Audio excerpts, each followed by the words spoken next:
Hello. Welcome, everyone. We are very, very excited to get into some logo design today. Sydney is my partner in crime. Well, Sydney's partner in crime. Sydney's super talented, and I'll let her explain who she is really quickly. Yeah.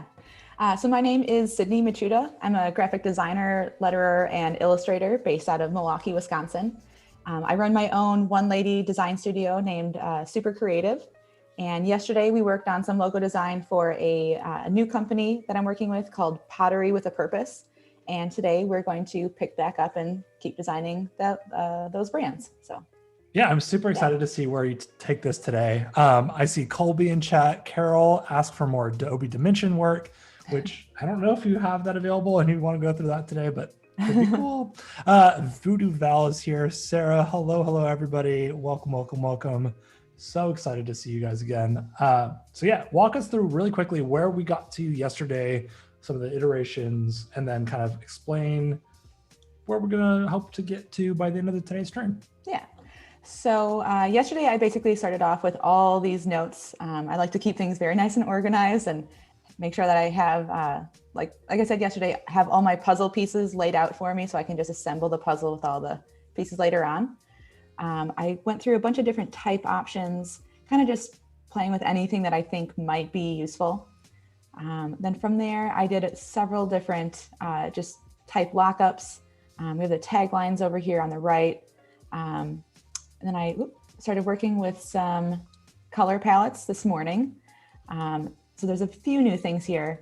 I picked a few color palettes, picked a few logos with marks. Nothing is refined yet, so I want to add some color to these, add some texture, and then create some like larger full bleed patterns, do some mock-ups on t-shirts and bags, things like that. Maybe create some business card layouts and secondary logos, just really trying to round at least one or two, maybe three of these directions out together for a presentation. Perfect. Well, before we get into that, I want to remind everybody in chat, if you are designing along or just wanting to do the daily creative challenge, the Illustrator Daily Creative Challenge is doing a mini design and it's really, really exciting. Everybody's doing some diner themes right now. So if you want to go up there to bit.ly/AI Discord, go check it out. We will be reviewing everybody's design work inside the challenge thread. So make sure you're participating. And from there, we will jump back into designing now. Yeah. So I decided to add this little still life icon to the funky font Gopher. Sweet. But I want to add some color to it. And then I also made some of these earlier, which are kind of fun. Oh, those are really fun. Yeah, it just has like potential secondary options for the brand. And you did all these sketches, just to remind chat, or because I know there's probably a lot of new people, you did a bunch of sketching out on your iPad before and brought that into Illustrator and then traced some of it. And then it looks like maybe even did image trace of some of them as well. Yep, on the like more abstract shapes, I did live trace just because they're supposed to be funky and organic. And when I use the pen tool, it tends to be a little bit too precise. Yeah, so, absolutely. Yeah, live trace gives me a nice like rough shapes. And Sarah asked, how did you go about picking color palettes? Ooh, good question. Let's see. I kind of take what I've seen in the mood boards and then I kind of gauge what the client likes. So it's just as a start. I know that she mentioned that she does like some of these more earthy clay colors. So I wanted to make sure that there's at least something representative of terracotta in each palette, or close to it at least. And then from there, I just kind of go with colors that I am really liking at the moment. I try to make sure too that there's a full good amount of contrast within the palette. So it's not just all like the same flat tone. Absolutely. Yeah, because like sometimes like this pink and this yellow are pretty similar. So I wouldn't want to have a full palette of colors that are in that same like saturation level. Yeah. Because that would be a huge bummer. But yeah, I like to just browse around through my mood boards, figure out what the client likes, and kind of go from there. Totally. And I think that's an awesome way to like start doing your color palettes, especially if you know that the brand strategy is we're going to be doing very earthy handmade things. You want a color palette that will reflect that. sometimes it works to also contrast that in the space and say, what is all of our competition doing and how do we change that? So you can, that kind of gives you a rough ballpark to play in as a creative. And look at that, that's looking really nice already. Ooh. And yesterday you said that this would be your tattoo if they don't go with this direction. Is that correct? Sorry, what's that? You said that you'll get this as a tattoo if the client doesn't actually choose it? Yep. Perfect. I already have one still life tattoo, so why not get another? Yeah, exactly. Yeah. I kind of like this just as the outline as I well think as. that outline's really nice. Yeah. Ooh, I'll just keep that as a secondary option. Absolutely. Those pixels are free. Right, exactly. And that's why it's so nice that Illustrator has all the space to work with, because I just end up filling up the entire area. Yeah. Again, everybody was commenting yesterday about how organized you are, and it truly is baffling because I'll just press like Command Shift H and just have all white space, and then I'll just throw my logos everywhere. Yeah. And it's just a mess. See, I have to like keep things organized, otherwise I'll forget everything. Yeah. So it's more of like, I don't know, it's a good habit to be into, but it is also kind of an act of desperation because otherwise I won't get anything done. Totally. And the way that you've set up your artboards is intentional and iterative, right? It shows that you've had a lot of experience doing work like this. You know, okay, I'm going to take these 4 mood boards or 4 directions. I'm going to apply a color palette to it. I'm going to look at secondary elements. I'm going to see how the space works with these type and everything. It's really clean and methodical and intentional. It's great. Awesome. Thank you. Yeah.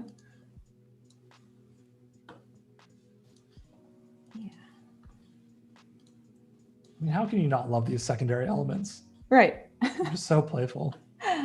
That's like, I always want anything that I make to just, as cheesy as it sounds, to just make people happy or bring a little bit of joy to someone's world.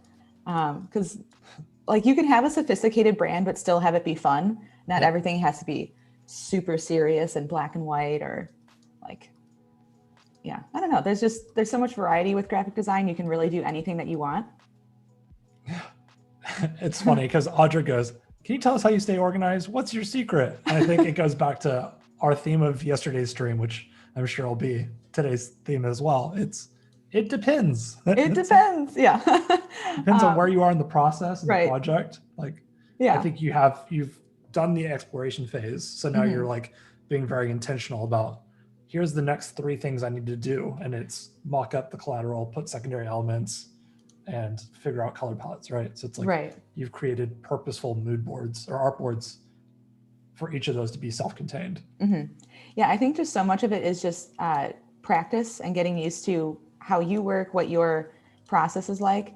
I am a very methodical, organized person by nature, partly because I just, that's how I am. And then it's, as weird as it sounds, it's kind of almost like out of necessity that I don't want to lose anything. Like I said before, I'm afraid that like I'll forget something. So I make sure that I keep everything as organized as possible so it doesn't completely get lost, because we've all been there where our Illustrator crashes or like we completely lose an account or something like that. So yep. Trying to make sure that stuff doesn't happen. Yeah, just and then back to, I just don't want to forget anything. So I just write everything down. And like, I have a million to-do lists written all over the place. Yeah. I have one in my email drafts that's just like design tasks, my shop tasks, my home tasks, my grocery list, my ideas for the future, just so good. A million things. So that's a really good behind the scenes into how you think through things. And that's awesome. Very linear, very list-like. Exactly. So if you're very list oriented, follow what she did because it's it's perfect. Yeah. These colors really work really nicely together. Thank you. I always try, again, really hard to just pick really cool colors, but things that are also a little bit unexpected. Because I don't know if I've really ever seen lavender mixed with this rust color. Yeah, that's true. But it's like a nice little palette cleanser. Right. you're just kind of like, oh, that's refreshing. Like I can Right. see that, you know. And I also apologize for my super Midwestern accent. I know it's really apparent when I say lavender. I've heard Just that from any before. A words. Yeah, lavender. It's so hard to turn off. That's awesome. Now I'm trying to make a badge here because for me, no brand is complete until they have a badge option. Yeah, I mean, badges are so just, I think everybody kind of expects to have a badge or a secondary logo these days. Mm-hmm. Yeah, pretty much. The whole idea of like responsive brand systems and things like that is really taken off with the, you know, the digital era where, you know, you got to work for, has to work with an Instagram icon or a favicon for your website. Mm-hmm. And then what does it look like for merch? And, Right. you know, what does the lifestyle look like? Mm-hmm. So You can't just have that main primary logo and just leave it at that. You have to have a whole system working together. Yep. Yep, absolutely. Because I love the Wisco accent. I can't even speak today. This is a great start. Yeah. Jennifer says, yes, Shibuya, Wisconsin. Heck yeah, Wisconsin. Speaking of the Wisconsin people, one thing that we always say is OPE. I don't know. It's just OPE. And it's the weirdest like regional dialect. And people just realized that it was a thing maybe like 2 years ago. And now it's all over the place. People think it's hilarious. And I already did one of those earlier. That's so funny.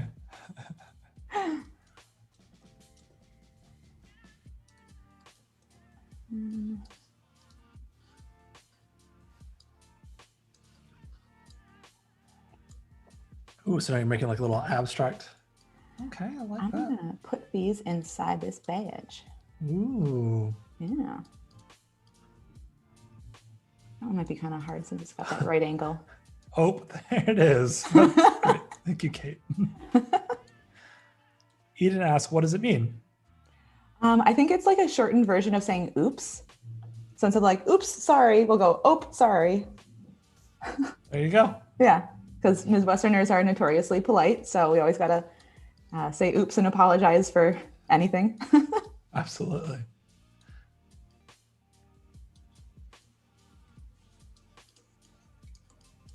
Ooh, then I definitely want to add some texture to these shapes later on too, because that's something that I mentioned yesterday, that's one thing that we can do to separate ourselves from one of the competitors brands who uses similar abstract shapes.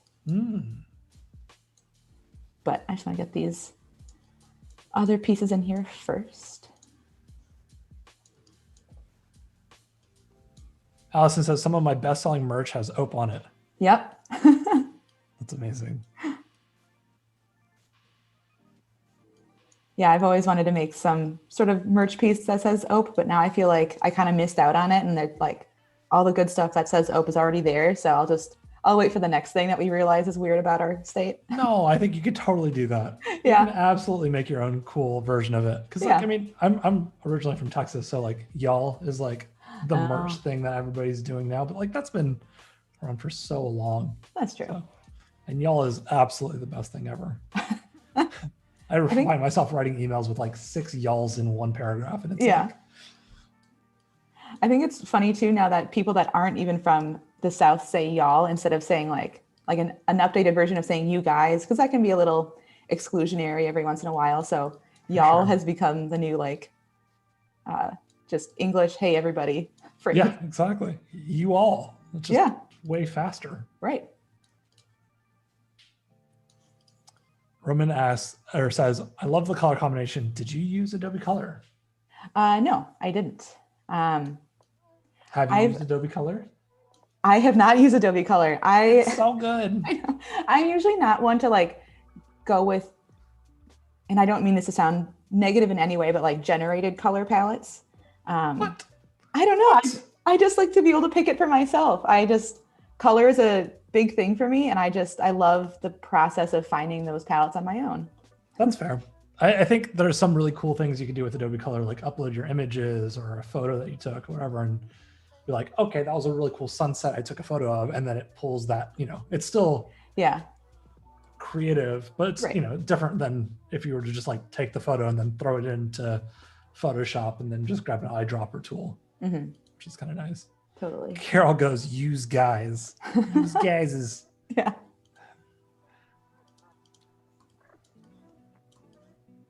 That's kind of fun. Now, Alex, do you have a preference between this monogram and this monogram? I think, like you said, there's a lot of like secondary elements. So I think I could see both of them being used depending on what it's in, right? Okay. Like I could see in a square lockup of some sort. So say like the client really push for like a watermark on an Instagram post or something. I could see that being locked up in the bottom right corner or bottom left corner. Yeah. Or just sit nicely in there. Yeah, and that way it's like not obtrusive, but they still get their watermark, That's a good and then point. the PP I can see, on merch or a sleeve hit or something like that, like on a t-shirt. Yeah. A lot of things. That's a good call. More is more in this situation, I feel like. Yeah, basically. Because then, especially if you're the designer that's going to be working with this stuff later on, the more assets you create on the upfront, the easier all that creation process is going to be later on. Yeah. So you're not just sitting with a new brand saying like, well, I don't know, how do I make this cool or fun, or how do I make the layout interesting? Yeah. And I think the great thing about it is that both of those versions you have are so different from each other that it allows them to live on the same universe without competing against each other. I think if you did, a vertical stack version of your horizontal PP, like that would be like maybe too conflicting, or maybe that's just an iteration. Yeah. So I don't know. Yeah. Cool. And I'm going to try to add some of that texture. And you did those textures through on your iPad as well, correct? Yes. Oh. Yeah, just kind of using a few different brushes to apply those. And Audra says, you probably talked about this yesterday, but what do you think about when choosing brand elements or color brand elements? Brand elements or color brand Colors elements? for brand elements. Oh, okay. I just kind of gauge the general vibe that the brand is going for, I guess.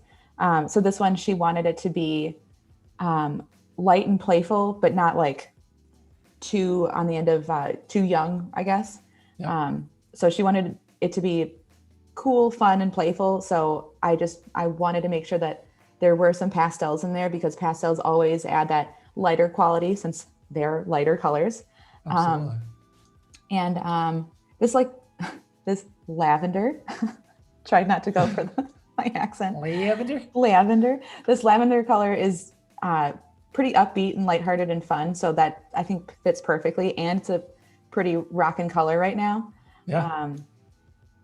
But yeah, I think it's mostly just about gauging what the client has already kind of said within their creative brief, what they're interested in, and then kind of just going from there and using my best judgment.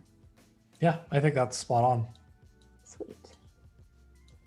And the great thing is, like, because you have such great like diversity in your colors that you're choosing from, if the client did need to like tweak something, you can go with your recolor in Illustrator, the Adobe Recolor tool. That's right. And quickly swap things around and explore different color palettes. So if you guys are in chat and you're constantly trying to figure out new color palettes or new ways to look at your work, you can recolor your art really easily with it.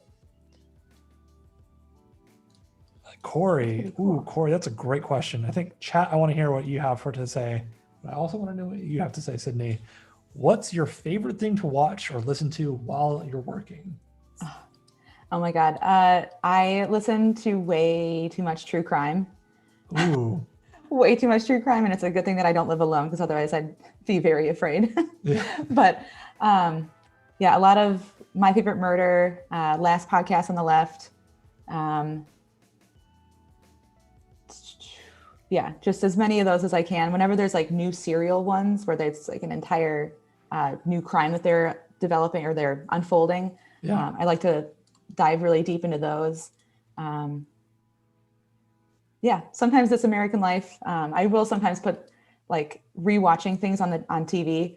Like I am a really bad rewatcher, so I'll rewatch like Game of Thrones just over and over and over again. Do you stop before the last season? No, I still do it because it's Oh, no. like it's still part of the series. It's still part of the show. No. George R.R. Martin had told them that's how he wanted it to end, so I respect that. No. All right. I'll forgive you. Oh, man. We were getting along so well. The last season was so bad. I know, but it's still part of it. Can't leave it unresolved. What do you like to watch or listen to? It depends on what I'm doing. I think if I'm like doing a lot of emails or a lot of strategy stuff, I'll do like something more chill and ambient. Like I think some people in chat have said lo-fi. Yeah. Lo-fi is a good classic, but if I'm like really in the design mode, I'll do something more like upbeat to keep my mind going faster. So typically like hip hop or dance or something. And then also a lot of podcasts as well, just day in and day out. Yeah. Yeah. I guess I should say if I like need to really put my head down and concentrate because it's a concentration task, then I'll definitely just go for music or something like that instead. Totally. But if it's a bit more of a technical task, then I'll pop on a podcast or something. Yeah, and Voodoo Val is like, Alex reacting right now is like when people tell me they like the new Star Wars. Also, Solo was the best Star Wars film ever. No, Don't out of here. Me. Do not at me. No, best Rogue Star One. Wars film. Rogue One is the best Star Wars film. Nope. Yes. Nope. Yes. Paka says Rogue One. Nope. Yes. Solo. Okay, Rogue One is second. Okay, second.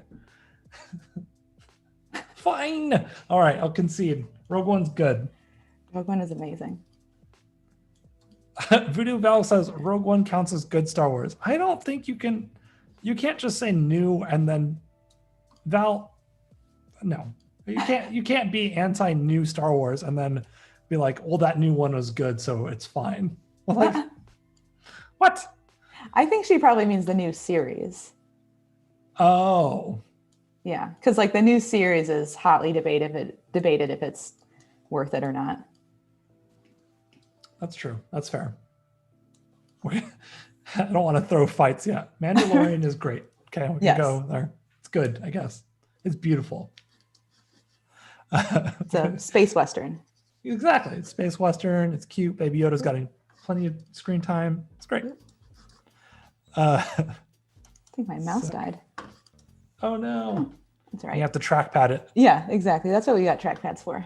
Yeah, can we talk about how poorly designed the Magic Mouse is with its dead cockroach style, like charging this way? Right. Oh man. There we go. It's nice that this one has batteries at least though, so I don't have to plug it in. Totally. There we go. I love how technical Voodoo Val is about her Star Wars. She's like, not a prequel, original or sequel. All caps, by the way. So good. If you ever want a spicy chat with Voodoo Val, you always just need to bring up Star Wars. I was going to say that Voodoo Val probably just watches like Adam Driver like compilations while she's working for inspiration. Heck yes. There's nothing wrong with that. True. Adam Driver is wonderful and great. Exactly. Yeah, like Paka said, so true. Literally need to stop working to charge. Yeah, it's the worst. Yeah. Like, what am I supposed to do with my mouse now? Right.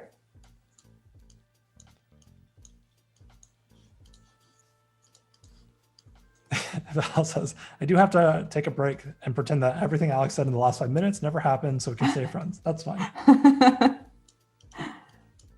Val's amazing. I would never want to lose her friendship. Oh, Anna keeps asking. Sorry, Anna, I missed your question. Tips on organizing your workspace, your physical workspace. Oh, boy. Because I feel like if you're this organized in your artboards, your life is probably pretty organized as well. Oh, boy, I wish that was true. It's not at all. I do like to try a little bit every morning when I wake up, like before I take a shower, before I get ready, just like walk around the house and just pick up that wine glass that I left on the coffee table last night, or like just like random clutter. I like to just take 15 minutes every morning and just put that stuff away. So the rest of my day doesn't feel as like weighed down and cluttered. But so I guess I would apply then to also like your workspace, or if you're working in an office, at an office, or in your living room, or in your dining room like I am right now. Yeah, I'd say just carving out that time every day to just tidy up a little bit is so valuable. The fact that you have time allocated to tidy up is pretty telling already. It's more of like a habit that I just realized that I was doing when someone else pointed it out. I was like, oh, you're right. Yeah, I love that you're just like, yeah, I don't really do that. And then all of a sudden, no, I've got like, 45 minutes allocated every day. Oh my God. Yeah, sometimes it just takes that other person to call out that you're doing things a certain way. And that's great. And I love it. I mean, like, if you look at like chefs, right? Like, I think there's a lot of similarities with being a chef and, a designer or a creative, because let's be real, they are very creative. But like the whole mantra of just like mess and plus, where it's like you have everything tidy and organized, and you do all the meal prep and the chopping of the vegetables and the prepping of the meat and everything before you start to create, is something that I think creatives could stand to benefit from. Right? So like what you've done with your artboards is you've got all your ingredients and all those like strategy things on the side. And then you start to prep little nuggets of like some textures you've built and some typefaces that you have. And then whenever you start sitting down to actually create it, you're just assembling ingredients and kind of creating your own little masterpieces. Right. So I think having a clean desk space, that goes all back to the physical thing. Yeah. If you have a clean desk, you have nothing to distract you from. You can just sit down and focus. Right. I honestly feel like it saves you time too. And I think that's honestly a little bit of why I am so organized, is because I feel like if I get everything all out in the open at the onset, then I can just assemble things more quickly rather than just like toiling away with certain letters or something like that. Absolutely. Early on. It's like when you're drawing something, like if you want to draw a human figure, you're not going to start super close in with the eyes. You're going to draw the entire form first, like the skeleton sketch or whatever. Absolutely. Yeah. You're going to start like Napoleon Dynamite. Like, I spent 3 hours shading her upper lip, like, oh my God. Yeah. You don't start with that. Wow. You know that exact quote. Yeah. Oh, it's because I that's how I used to do my upper lip sketches. So. Oh, nice. Dan says, tidying up my design somehow clears my mind for more creativity. Absolutely. Yeah. I think like sometimes it's so therapeutic to even like editing photos and things, like getting into the task that's not so necessarily brain heavy, but just getting in there and like brush stroking or editing something where it can be a little bit more of just flow, and you can like free your mind up for other things. Yeah. Super, super helpful. Yeah, absolutely. Can you speak to how, Jamie is bringing the heat with the questions. Can you speak to how you decide how many options you give a client along with how many extra elements? Are these predetermined amounts, or do you wait to see what you come up with? That's an extremely good question. And I basically figured it out after a lot of trial and error. Basically what I do, when I sign clients on, I have 3 different brand packages. So someone either could take the small one, the medium, or the large. The large always has like 3 fully complete brand directions. If someone signs on for medium, it's generally 2. If someone signs on for small, it's just 1 on like a predetermined direction that we know, like, okay, you want a logo that's going to have mountains in it and it's going to have some script font. Like, that's what you want. So we're going to do that. And that's what you're going to get. Yeah. So it's pretty stripped down. But it's still totally valuable for some of those smaller makers that don't have as wide of a budget. But so that's sort of how I determine things. I think some people have a debate as to whether you should even provide multiple directions, because I don't know, it's just one of those contested things in the design world. But I have feels about that. And then with the amount of brand assets, it's again kind of depending on what their pay scale is. Like if they sign on for a large package, they're going to get the full works. And then I just kind of as a default have figured out that I work best when I provide a primary logo, secondary logos, monograms, and a badge. Then like those extra little bits, which I just say other brand assets, because that's kind of hard to determine. Because not everyone's going to get a pattern, but they might get like, I don't know, a full illustration set or something like that. Yeah, absolutely. I think the way that you've packaged it up and like easy to digest, understanding, like as a client, I can come to you really quickly and be like, how many do I get for this budget? You know, or you're like, oh, actually, you don't have the budget for the larger packages. Here's just one thing. If you have like a very specific thing in mind, is a great offering. And I think it's a really great way of positioning it to clients. Well, especially as like you're just starting out, because every client that you work with is going to want something different and a little bit custom in a certain way. So for me, that was just nice to sign on some people on the onset that couldn't pay for like the whole shebang, I guess. Absolutely. Yeah, and Den goes, just to clarify, so you create 3 fully fleshed out directions for the large package. Yes. Wow. Yep. Yeah. Sometimes I definitely have a favorite. Like I think this one's starting to be my favorite for this one. So I might put like several extra hours into this one compared to this one down here. But still, I just want to make sure that they have a full like set to choose from so that they know that they're not leaving anything on the table. Absolutely. I love that. Eric says, I think it's a good approach. It really depends on the client, and the one size doesn't fit all. Yeah. I think theme of today's stream will probably also be, it depends. Like I'm calling it now. But I agree. I think it all really depends on your client and how you personally work. I prefer to only give the client one really solid direction. But just because I never seem to get a good multiple logo client where it's like, you know, I typically will present and then I go, great, I love option A and B and C, and then combine all 3 of them. And then that's what you like, we should get now. It's like, no, that's not really that good. Right. But I built into my process, like I have to do a ton of strategy work up front, and it's non-negotiable. And I'm going to give you a direction that solves the business problems that you have. And the client's like, I just make sure to over communicate that and bring them along on the journey and say, you know, we can do a lot of things for you, but we want to make sure that everything is defined up front. Right. So it really depends however you want to approach it. Really depends. Just make sure your client is like understanding of your process, because that's where you're going to run into problems. If your client thinks that you get 3 complete iterated versions and you're only going to give them one, they're not going to be happy. And then you're not going to be happy whenever you have to do the other 2. Right. So you don't want to you don't want those friction points. So just over communicate, chat. Over communicate. Oh yeah. I'm not loving those polka dots.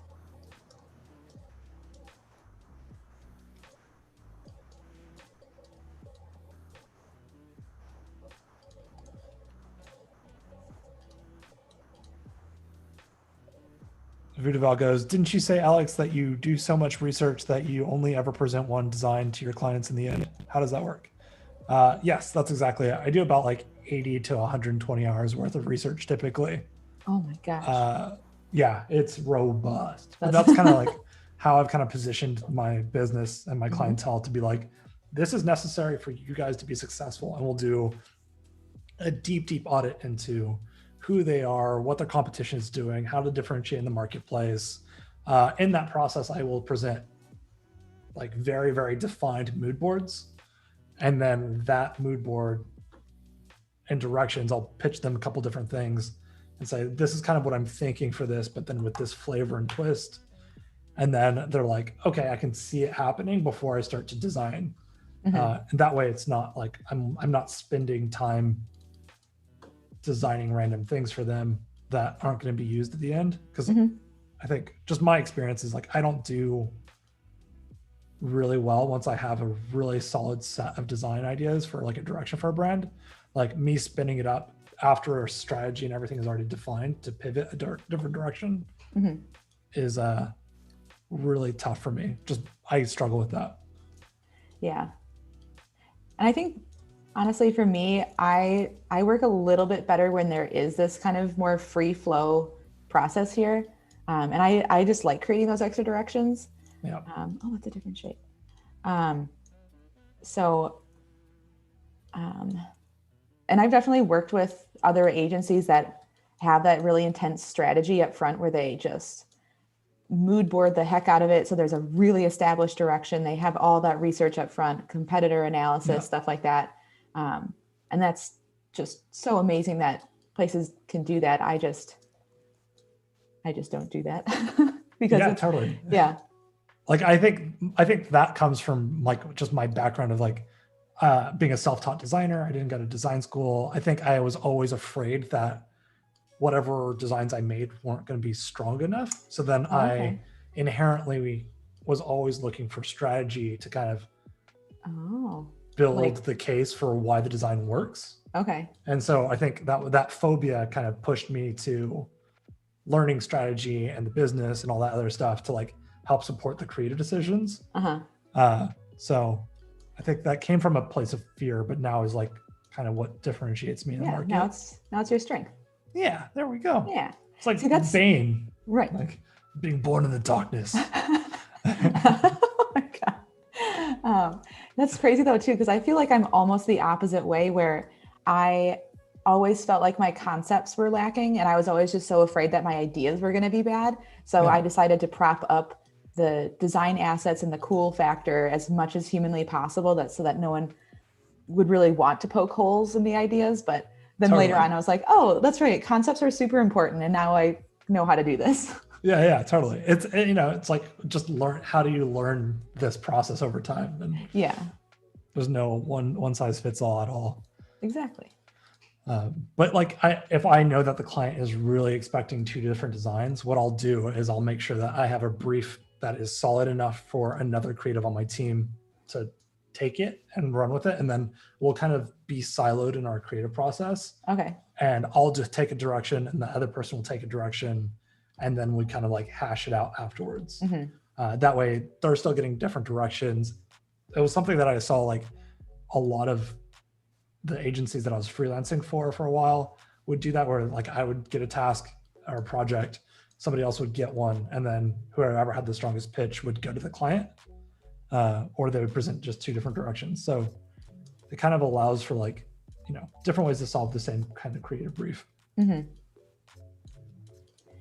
Yeah, one thing that I really, really miss is being able to work with other designers. Like at the last place that I worked at, I sat next to a couple really great designers. And it was just so nice to be like, hey, Sam, could you come over and look at this real quick? Because I really trust you and I think that you're a great person and I want to hear what you have to say. Whereas when you're at home, you can't really ask your cats what they think. Like, meow once if you're hungry. Yeah. Meow twice if you like the design. Right. Yeah, totally. And sometimes I'll ask my husband too, and he's like, I don't know. The pink is good, I guess. Yeah, absolutely. Yeah, it's tough. Yeah, getting those like online communities, even like finding a Slack channel, like even the Creative Challenger channels, like you can post in there and be like, what are your guys' thoughts? Like, how did you do this? Like, what are you thinking about this? What are the first reactions you get? Like finding those online communities right now when we are so kind of isolated and separated. Yeah, for sure. But Val says, so you essentially cut out the middleman and the element of, I hope my clients like this. You found a workflow that ensures satisfaction. That is correct. Yeah, the whole goal is I don't want to spend tons and tons of time doing a bunch of concepts that I don't think are going to win. Yeah. And I think that there's definitely a lot of confidence in that approach too. Like I think one of the reasons why I do provide multiple options is because I'm just always afraid that they're not going to like the one that I've decided on. Totally. But kind of like you said, if you have that strategy and concepting up front to back it up, it's probably not as likely to happen. But it still happens though. Like people are people, and I think sometimes they're still like, oh man, how did you do this? Or why did you do this? Like I've had those moments where like I've flown across the country to present thing to a client, and sprinted really hard on this work and, think that I nailed it. And then they're like, yeah, I don't like that. Try again, bud. But the whole thing I try to do is like, I try to demystify the process for like, I'm not just like some behind the curtains, like, Wizard of the Oz thing, like, ooh, like it's spooky. I want like the client to know exactly kind of where these things come from. So I'll open up the Illustrator artboards with them and let them take a look and see why things didn't work and explain the process to them, which is very vulnerable. Yeah, for sure. So Dan asked, did you make these textures and patterns yourself? And you've said yes, but if you want to give a little extra info to that. Yeah, absolutely. So before I hopped on the live stream yesterday, I made all these sketches and illustrations on my iPad, just kind of anticipating from the talks with the client where some of the gaps in the market would be. And I kind of realized one way to really separate themselves from their competitors was to use all these textures and patterns. So this one right here, just a bunch of fun squiggles, random dots, more textures, straight lines, like kind of a speckled texture and pattern. And I tried to make my own terrazzo. I think that's how you say it. Yeah. So I'll incorporate those with one of these directions. I'm not sure if it'll go with this one or this one, but we'll see. That's so cool. Nice. Yeah, everybody in chat is gushing over your textures, and they're gorgeous. Oh, thanks. Thanks, y'all. Yeah. Oh, and y'all. The themes of today. Yeah, so now I'm making a mock-up with this just tertiary logo onto a tote bag. Ooh. And Derek asks, when presenting, what order do you present everything? Is it type first, et cetera, et cetera? I usually just, I send them the brand boards that I have. And sometimes I'll hop on the phone with them. Sometimes I'll just like give them a really thorough rundown through email saying like the first concept was based on X, Y, and Z.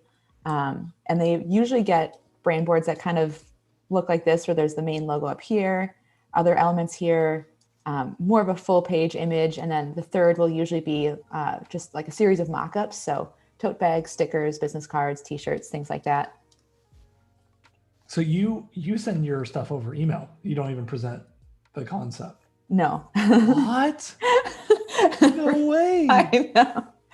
Yeah, maybe that's a bad approach, but I like to have the client sit with it for a little bit so they can just digest what they're seeing. Okay. And then sometimes we'll hop on the phone, but again, sometimes I'll just provide a pretty thorough email to them. But yeah, that is brave.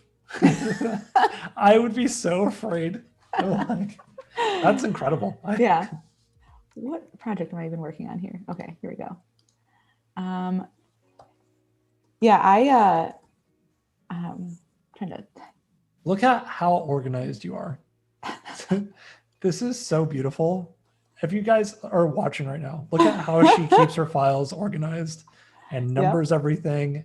Yep. So I have my freelance clients, my studio stuff, tools, so like mockups, education. So like stuff for Adobe Live today is in there. But yeah, I like to keep it organized because I don't want to end up losing things later on, because it always happens and it definitely will happen to everybody. Wow. This is incredible. Also, I haven't been paying attention. Look at that. That mock-up has everything completely layered and named. Well, that's because this was a mock-up that I did download, but I am pretty notoriously good at naming and labeling my Photoshop files because oh my gosh. I'm not surprised anymore. I'm gonna like hit you up on the side and be like, hey, so like I need help organizing my life now. Yeah. What's that woman, Marie, that woman that wrote that book about reorganizing your life, that's like get rid of items that don't spark joy. Oh, it starts with a K. Is it Condis? No. Kanto, something like that. But she has that one phrase that's, I love mess. Yeah. Wow. Everybody's like, wow, goals. Yeah. Val said that these are so great, Sydney. I feel like if the client doesn't use them, you should think about selling them as a Gumroad package of assets. Ooh. If you don't already, which I completely agree. Like these are, if this doesn't get approved by the client, you should absolutely sell a pack. Yeah, Anna and Eden say Mary Kondo. Mary Kondo, yeah, that's what it is. But yeah, this, man, I just really want that tote bag. And I think I worked at this one place where the owner would always say, if your logo can't pass the t-shirt test, you need to reevaluate it. And that's always stuck with me. Yeah.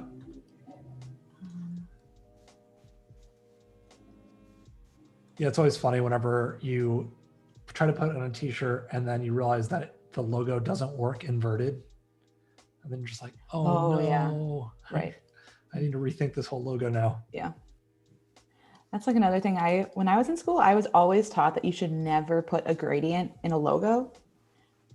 Yep. But like, I don't know, this one group that I've been working with for a little bit, they put gradients on all their logos. I'm like, what are we doing? This doesn't seem like what's appropriate. But everyone works in a different way.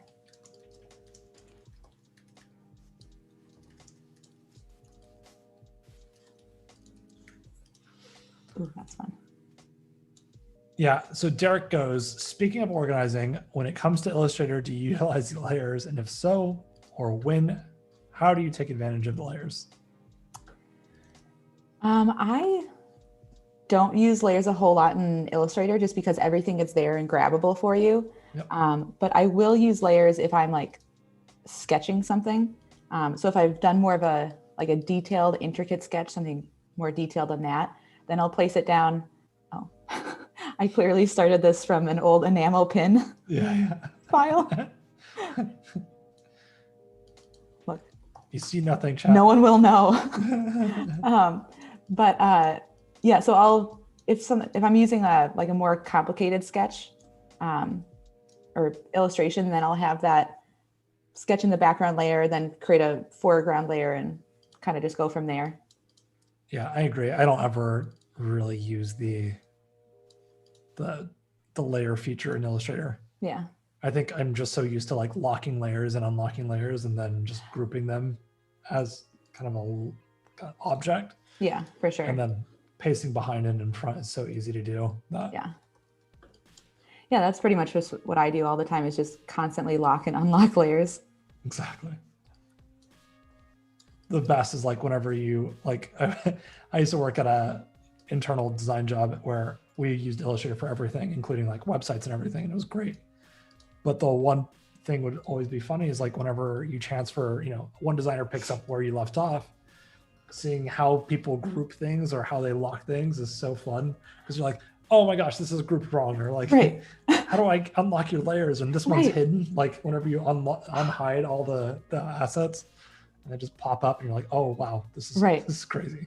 Right. Well, because then you sometimes some person would have grouped something, but another person decides to mask it instead. And it's like, you just have to dive so deep into how someone else works. And it just always seems so wrong. Like, what are you doing? But this is backwards. It's not how I do this. This is not correct. Yeah. But again, everyone has their own way of doing things. So yeah. And there's no right or wrong answer, which is great. Exactly. So now I'm just making some stickers that she could use for her brand, potentially pop these into any order that she's fulfilling.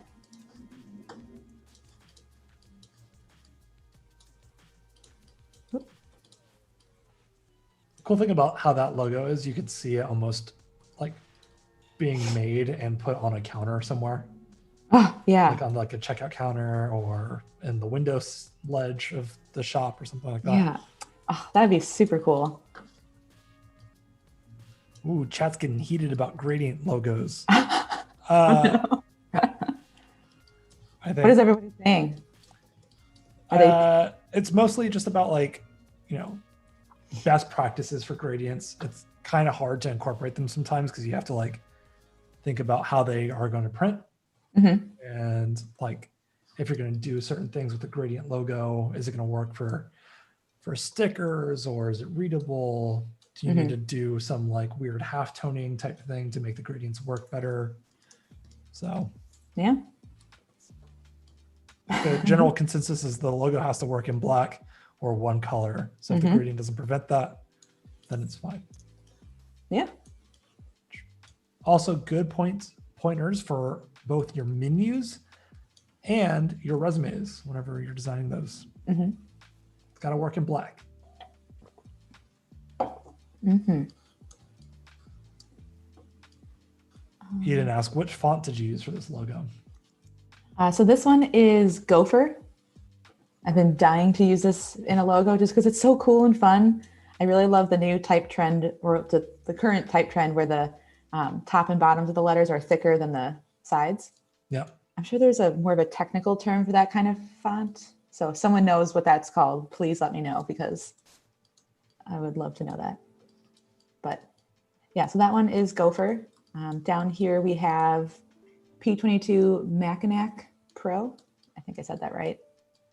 And then this one I think is, Montserrat. Montserrat. Yeah. A good go-to. And don't forget, everyone in chat, we are doing design feedback in 27 minutes. So look forward to that. Make sure you're doing the Daily Creative Challenge and that you're posting in Discord so we can review them later. Cool. Maybe I'll move on to this one then for a little bit. Yeah, why not? Yeah.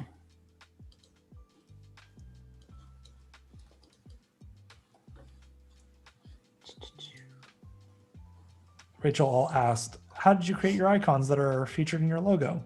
And you just sketched those all out on your iPad, correct? Yep. I just, some of the bigger ones are up here. And then these down here, I just, did some little sketches with the pencil tool or something. And then went over them with the pen tool in Illustrator. Awesome. Yeah. Oh, I like how minimal that is too. Me too. I think I can't really see that.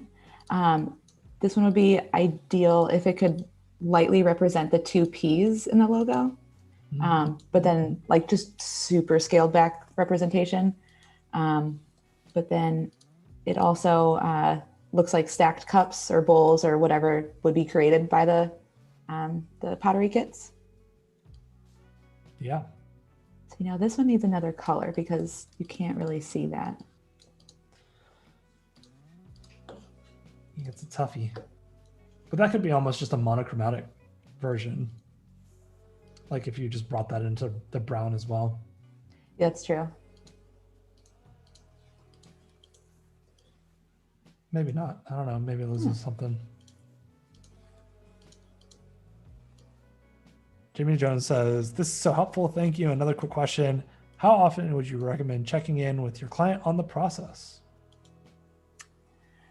I don't know. I guess I basically send them an email whenever there's a new update involved. So obviously there's a lot of emailing going back and forth at the beginning because you have to give them the proper quote, contracts, and I think it's nice up front to communicate what that timeline and process is going to look like, saying these are what the next steps are. You can expect this in a week.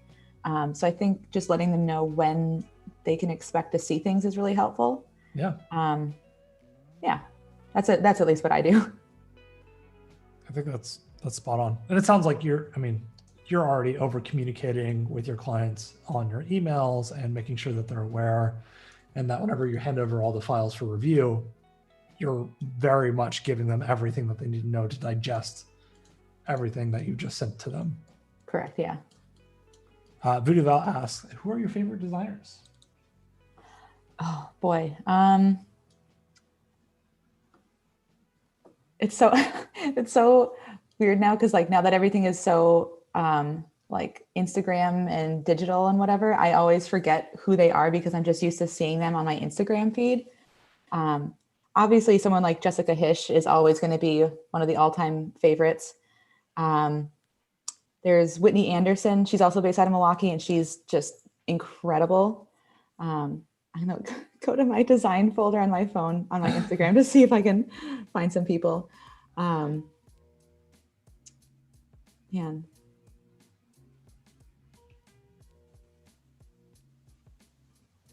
The Hood Sisters, maybe? Oh, yeah, absolutely. They crush it. Brandon Nickerson out of New York City, he creates some really amazing logos and typefaces. Let's see. Oh, I think her name is Sarah Tate. Yeah, Sarah Tate. She's based out of Nashville, and she's just is so fun and colorful and just has the happiest looking work that I just love to look at. Yeah, that's awesome. But yeah. Who are some of you? Oh, is that? I just said, oh. Who are some of your favorite designers? I really love the work coming out of the Mexico design scene. Like, oh yeah, there's agencies out there that just blow me away. Like Futura and Studio Yee and Anagramma. Those are kind of like my favorites. Their work is so vibrant and beautifully presented and just incredible. Right. Oh, I also super duper love Land, just because everyone, they're just so great. Yeah. Designed by Land, or I guess by Land, or what's their, I don't remember their social media, but their work is super rad. Yeah.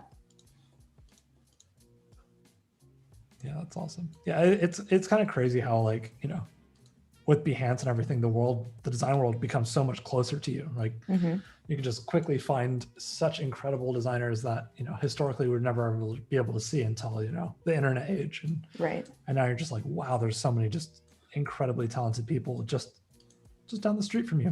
Yeah. I mean, yeah, before you would have to have any kind of, I don't know, recognition or a brand name, you'd have to be at some super big professional agency that was impossible to get into, and you have to work until 2 a.m. all the time. And it's just not the case anymore. You can just go out on your own and do some cool stuff. Absolutely. You didn't ask, what do you do in your free time to get inspired?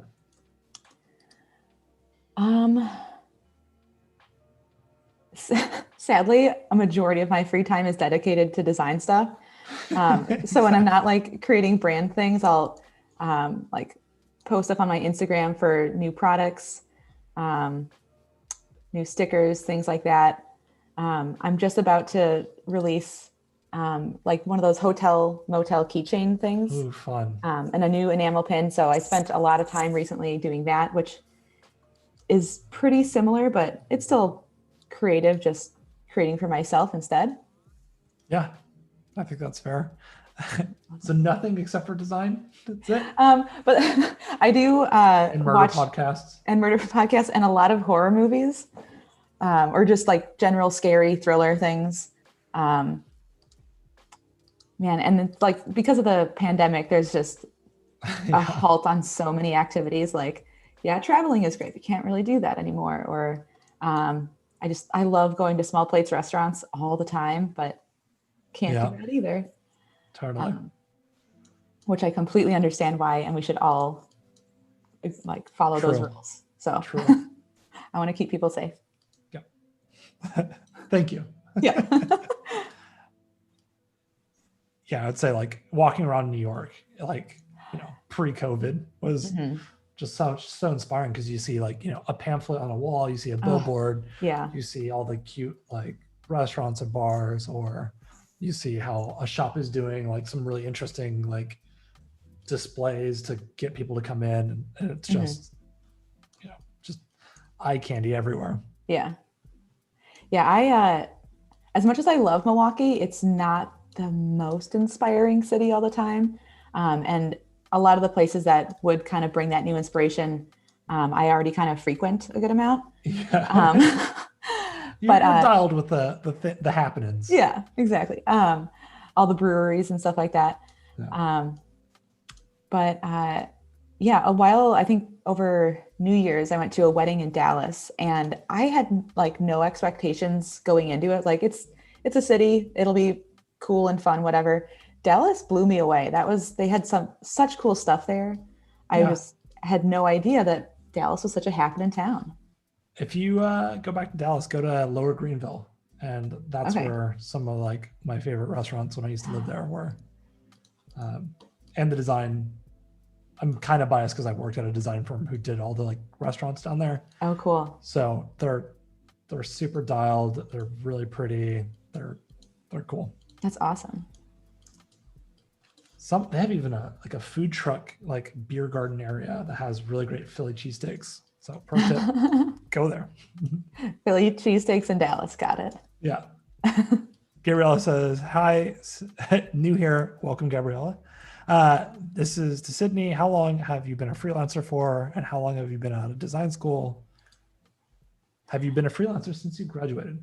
3 big old questions. Yeah. All really good questions that I honestly really like answering. I graduated from UW Whitewater in Wisconsin in 2014. So it's been like almost 6.5 years. And I started working basically right out of school, I felt so lucky to have an agency job right out of school. I know that doesn't always happen, but yeah, I basically started freelancing here and there in college just because I had friends that were in the business school. So they would have a new startup and they would need a logo for that, or someone was starting their own photography business, so they would need a logo. So I would just do small stuff here and there. And then once I was in or outside of school, I started to pick up more freelance work because I started posting more on my Instagram. And basically it just kind of built and built and built to the point where last year when I was working full-time at a design firm, I had like clients and work booked out 6-7 months in advance because you can really only work on one side project at a time while working full-time. Yeah, and then so I would do a good amount of freelance work, but then once the pandemic hit, I was kind of forced to become a full-time freelancer a little bit sooner than I was expecting. But I definitely think it was just the right kick in the pants to make me go for it, because this is definitely something that I wanted to do for a while. I just needed a whole pandemic to make me do it. Totally. Well, the world delivered. Yeah, exactly. Sarah says, I go to Whitewater. Oh, nice. Yeah, I posted this, the links for this on my LinkedIn, and one of my old professors, Renee Melton, she commented on it. I was like, oh my gosh, you remember who I am? And she said that she would share it with her students. So maybe that's one of those students tuning in. Oh, fun. That'd be super cool. Yeah, Whitewater was a pretty good school. Not always known for the art world, but definitely got the job done. I'm here in the working world. Yeah.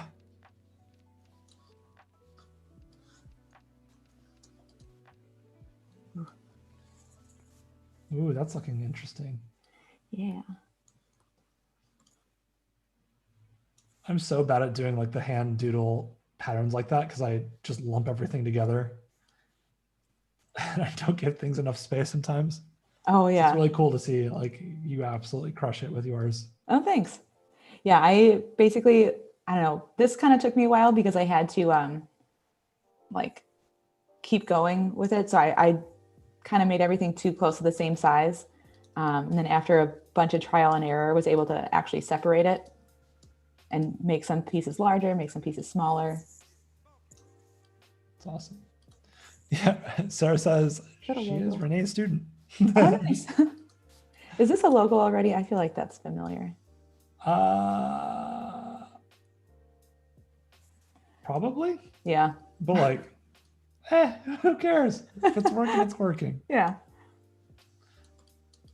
I'm trying to think whose is it though? But like, I feel like the reflected, it's reminding me of like a Robin Big, like Big Black from like Rob Dyrdek's show. Oh. he had like his own reflected bees. I think that Oh, okay. might be a thing. Oh, that's a pop culture reference that I haven't heard in a long time.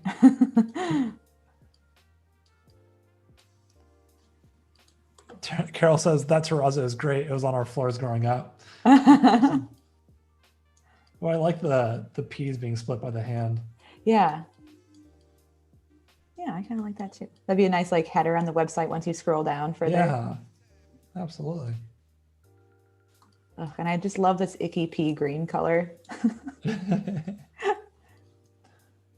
Yeah, it's like a almost hummusy. Yeah.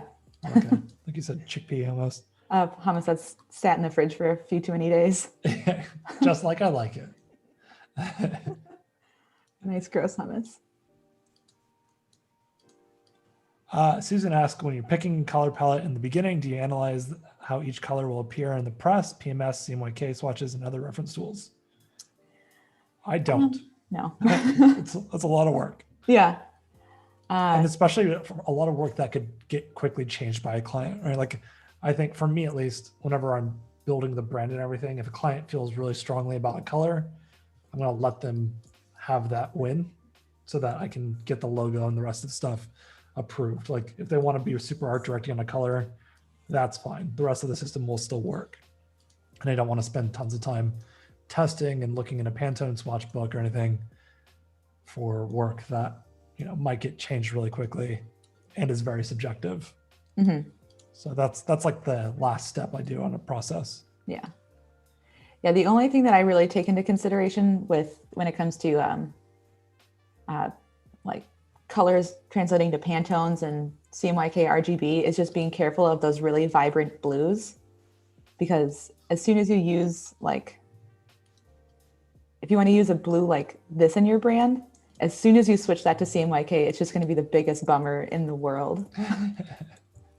You mean you don't like your very like washed out, less vibrant blue? No. Who would have thought?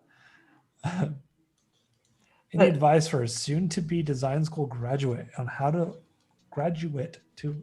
Oh my goodness, I can't speak today. Any advice for a soon-to-be design school graduate on how to land a job? There we go. I got it out. He did it. Oh, that's better. I'd say, I mean, before you graduate, try as hard as you can to get any kind of a design job, especially right now. I know it's a different world that we're living in, so it's going to be maybe more challenging. But trying, like, even if it's an in-house position that you're not super thrilled about, you can always take that job and then work on your portfolio on the side or in the meantime and build that up until you find that job that you really love. Yep. Like that's basically one of the things that I did, is that when I got out of school, I found a job in an agency, but after working there for a bit, I was like, this isn't really what I want to do. So then I just started posting my work on my Instagram, created projects for myself, just illustrating things that are on my desk, or like fake logos for fake companies, things like that, collaborating with people. And then gradually I built up enough work and had a diversity of projects that I applied to the like one of the main design firms in Milwaukee, and I got that job, which I was so psyched about. So yeah. Yeah, I agree. I think right now the job market is kind of crazy. So anything you can do, like you said, to build a portfolio that shows that you can do the work, like anything you can do in that realm will really, really help you out. So even if it's like you're looking for a side project, we talked about side projects a bunch yesterday, about like find those things that can inspire you or build your portfolio or get you the work that you want to do. But if you're having a hard time making up your own projects, you can look online for like random prompts, or you can even like, there's a lot of businesses out there right now struggling, and you might be able to help them by volunteering your design work. And I'm not ever saying like do a design competition or do work for free, but I think working for free for companies that are struggling or might be going out of business, if you can like help them with their restaurants, or you know how to help them with their website to transition in this time, like whatever you can do, that stuff will both help your portfolio and you're giving back to the community. So I don't think that's a bad thing. Right. Well, then again, not to like promote free work too much at all, but like you can always reach out to other makers on Instagram. Like if someone runs a pretty cool food blog, you can always say, hey, would you mind if I design some like hand lettered banners for you that we can you can post them, and then I get like the experience of working kind of with a client, and you get to flex a little bit. You both get something to post. I think stuff like that, reaching out for collaborations, as long as you're the one reaching out, so it doesn't feel like as much free work. Yeah. If somebody's reaching out for you to do free work, I would, keep them at arm's length, maybe. Yeah. Unless that's really what you want to do. But yeah, the idea of working for exposure is that I would dissuade people from doing that. Right. But yeah, like you said, hand lettering or volunteering. Hey, I think this would be a really great asset to your thing. I would love to do it just because the experience. And then the great thing about that is you already kind of have an idea of how you want to help them. And if they use it, great. If not, you get to just put it in your portfolio and say, hey, I made something rad. Right. And here's how it would look on the website, maybe. Yeah. Throw it in context wherever you can to kind of make it seem like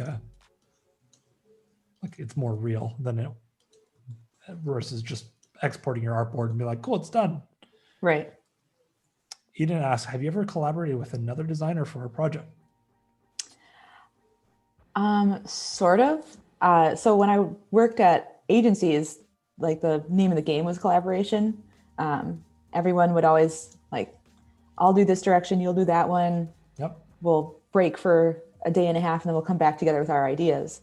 But in terms of freelancing, no. I've never gotten a freelance client that I then pass off to another designer for help, I guess. Maybe I will one day once my workload gets to be that intense.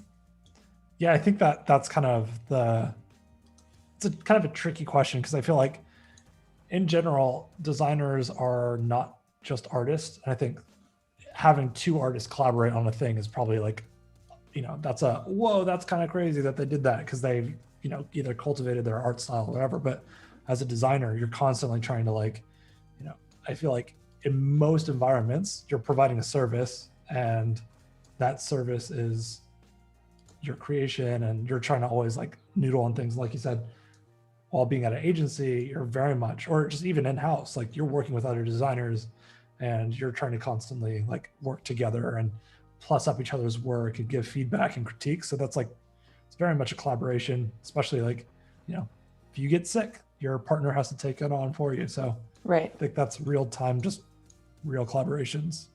Yeah, for sure.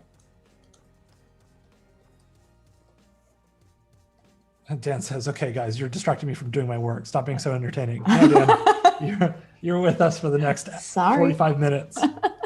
You can leave after we're gone. No, just kidding. You have to stay for Voodoo Val's design off. So you have to stay until the end of the day. I'm sorry. Yeah. She was very big into the Star Wars memes yesterday. Design innovations. Okay, I'm back. Welcome back. So is it okay to reach out and offer free services for mutual gain and experience as well? Sure. I think the only time that it's not okay is if you're not comfortable with it.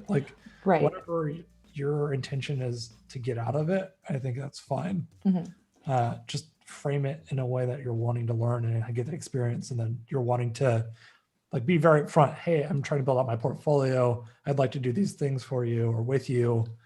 Do you see that as being mutually beneficial? And they can say yes or no. Right.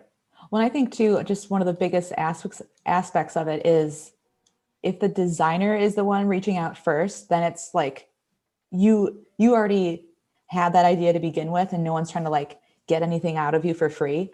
If it's of your own initiative, then I don't think there's anything wrong with that. Yeah. And as Voodoo Val said, I've said this before and I'll say it again. If a client really does have enough clout that their exposure alone would boost your career, then they should be able to pay you well. Yeah. And that's the key is there. They should be able to pay you, and they should be able to pay you well. Yeah. I've had, I'm sure you have as well, just random people being like, I manage this person's Instagram and I want you to do this thing. It's no, dude. No. you don't understand. Like, I'm a professional, so pay me. Like, Right. Exposure can't pay for my groceries. Exactly. No, I've definitely gotten those messages where like, this would be a great opportunity for you. It's like, how do you know? Yep. And also, that's I don't know. That's not how the world works. Yeah. And Val's given a dose of love today, and it's brilliant. It's don't let people take advantage of you. Your work, your time, you are valuable, even if you're at the beginning of your career. And I could not have said that better than she said it. Definitely, like, you need to be getting what you need out of these projects and not letting people take advantage of you. Right. Even if they're paying you, like, don't let them take advantage of you. Yeah. Don't be bullied. I'm trying so hard not to do this too methodically and just like put things as quickly in place as I can so I don't think about it too hard. Somebody asked, do you think free work will set the expectation that you'll be ready to do it again in the future? And I absolutely do. Yes. And that is not a good precedent to set. So don't do that. I mean, even where I am in my current career, like, people have, in an industry that I was trying to break into, were like, oh, hey, Alex, we like your work. We don't have that much budget right now, but we do have, 1% of your normal project fee. And I was like, oh man, like, I still have those internal struggles where I go, oh, but this could get me my foot in the door, but like, I don't want my foot in the door at that price point, because then they don't value me as a creative. They don't understand what I can bring to the table. And then if they do refer me to other people, the price point would be so low already that it's going to be very hard to upsell it another 1,000% to be like, hey, this is actually what I'm worth. I just did that, to get my foot in the door. Like, nobody's gonna be like, oh, that makes sense. Like, we're like kind of bait and switch. So don't do that. Yeah. Carol says, don't fall for the dangling carrot. Then you'll get more work from this. Yeah. Don't do that.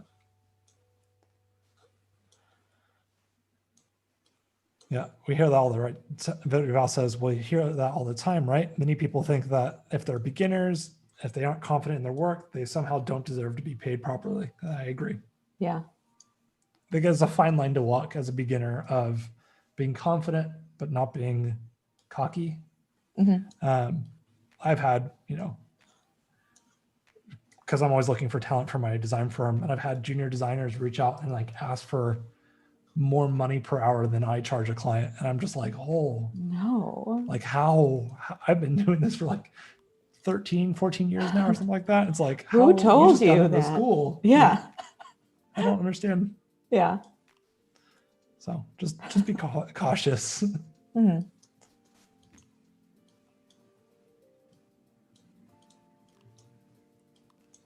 Design Innovations says, make me a flyer for an event, add your logo as a sponsor, but don't charge me. I mean, okay. So like on the other end of that, like when I was younger, like I was a professional longboarder, like downhill skateboarder.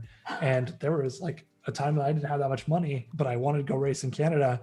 And so I traded a website design and logo design to sleep on a guy's couch for like the whole summer and go to his events for free. So I was like, that's a pretty good trade-off for me. Like, as long as you're not feeling like you're getting, overworked or anything, or, as long as you're happy with the arrangement, that's fine. Yeah. I feel like later it'd be beneficial to incorporate this shape in the terrazzo pattern so that there's a little bit of continuity going on, but just a small, subtle, like little nod. Yeah. Absolutely. And maybe add like a P in there every once in a while. Yeah. You could throw in like a super abstract P. Yeah. Like any of these. Yeah. Even more abstract, maybe. Yeah. Absolutely. Looks cool. Thanks. Just a reminder, everybody, we have 10 minutes left before the Daily Creative Challenge. So make sure you are up to date with the Illustrator Creative Challenge for today and posting it in Discord, and we'll take a look. So we'll see them all in 10 minutes. Yeah. Ooh, this would be really fun if I incorporated that shape and that very abstract P to put that on a tote bag. Yeah. So it's like almost more of a statement piece rather than branded, but it actually is branded. Ooh, I love subtle things like I that. know. I love subtleties and puns. Yep. If I can incorporate both of those into one project, Yeah. even better. Which is funny because isn't the point of a pun that it's not super subtle? Yeah. Or maybe people think it is, but it's not. Exactly. You're like, oh, well, that's crazy. Vudaval says, I can tell you right now, I'm a full-time artist and I've been here for years. There's never a moment in my career where I was like, oh yeah, I've made it. I'm now at a pro level. I agree with that sentiment completely. Yes. She says, I still have the fears and worries just like beginners do. That's true. Mm-hmm. Imposter syndrome and the likes is very real. That's one of the biggest things that I struggle with is imposter syndrome. I'm like, yeah, I always feel like it's, I don't know. All those sentiments that go along with imposter syndrome, I feel those every single day. Yeah, absolutely. That's why you just have to remind yourself that you belong where you are. People want you there for a reason. Yep. You deserve this. And Carol says, I traded what was an easy project for me with a longtime client who helped me with makeup and hair. That's great. Like, I love things like that, especially like when there's a mutual like creative experience. Like I feel like creatives understand other creatives most of the time. And it's like, you know, whether it's a tattoo artist or whatever, like even my tattoo artist, like I help her with her stuff sometimes where it's like, I just want to help her because I love her work and I want her exposure. I want her to like, you know, I have expertise that she doesn't necessarily have, and she has expertise that I come to her for. So like, if there's a trade that I can do, that's even better. Like we're both happy. It's not causing us physical money, but we're, you know, trading expertise a little bit. It's great. Do that. Yeah, absolutely.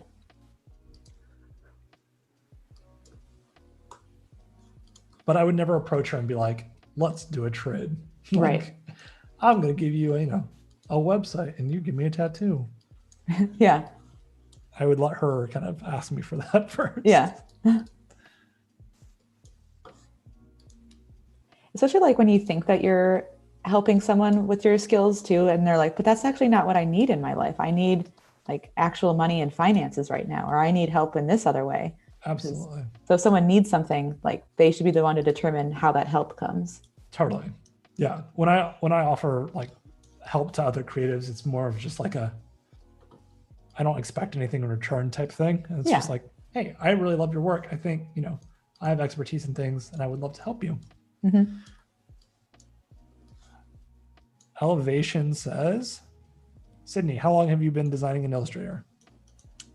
Ooh, I think I first started using Illustrator when I was like 13 or 14. And I'm 28 now. So that's like almost like half my life. Jesus. Yeah, so a long time. But I mean, at the beginning I was making like dorky illustrations of a girl in a cool outfit or like song lyrics or Christmas wish list, things like that. Totally. And Elevation says, oh, I think this might be pre-recorded. Nope, definitely not. Hello. Hello. Not pre-recorded. Welcome to Adobe Live, where we do things live. Yeah. I know we're so dialed with our commentary that I feel like it might look very pre-recorded, but this is not scripted.